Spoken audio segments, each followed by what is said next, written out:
உங்க வீட்ல இருக்க தங்க நாணயங்கள், அதாவது கோல்டு காயின்ஸ் வச்சு லோன் வாங்க முடியுமான்னு யோசிச்சிருக்கீங்களா? அப்ப இந்த வீடியோ உங்களுக்கு தாங்க. நெறைய பேர் என்ன சொல்லுவாங்கன்னு பார்த்தீங்கன்னா, கோல்டு நகைகளுக்கு மட்டும் தான் வந்து லோன் குடுப்பாங்க. நாணயங்களுக்கு வந்து பேங்க்ல லோன் குடுக்க மாட்டாங்கன்னு சொல்லுவாங்க. ஆனா, அதில வந்து கம்ப்ளீட்லி ஃபால்ஸ் இன்ஃபர்மேஷன்ங்க.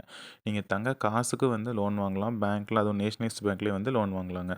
அதாவது இப்ப நீங்க 50 கிராம்ஸ் வரைக்கும் காயின் இருக்கு அப்படின்னு பார்த்தீங்கன்னா, அதுக்கு வந்து உங்களுக்கு டைரக்ட்டாவே அவங்க லோன் குடுப்பாங்க. எப்பயும் போல நகைகளை குடுக்குற மாரியே, அப்ரைசர் வந்து பியூரிட்டி செக் பண்ணிட்டு, வெயிட்லாம் பார்த்துட்டு, கோல்டு லோன்ல வந்து 75% வேல்யூ வச்சு உங்களுக்கு வந்து குடுத்துருவாங்க.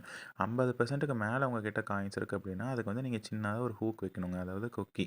நம்பகமான பெரிய கடைகள்ல இருக்க ஆசாரிய கிட்ட கொண்டு போய் குடுத்தீங்கன்னா, அவங்க வந்து சின்னதா வந்து ஒரு ஹூக் அட்டாச் பண்ணா, அது பெண்டன்ட்டா மாறிடும். ஸோ, அதுவும் நகைங்கிற கணக்கிலேயே வச்சு அவங்க வந்து உங்களுக்கு லோன் குடுப்பாங்க. அந்த ஹூக் வந்து நீங்க கோல்டுல தான் வைக்கணும்னு இல்லைங்க. காப்பர்லேயே வச்சு குடுப்பாங்க. சின்ன பேஸ்ட் மாரி போட்டு ஒட்டி குடுப்பாங்க. நீங்க உங்களோட வேலை முடிஞ்சதுக்கப்புறம் அந்த ஹூக்க வந்து ஈஸியா ரிமூவ் பண்ணிடலாம். காயினுக்கு எந்த டேமேஜும் வராதுங்க. Subscribe for more finance related videos. Thank you.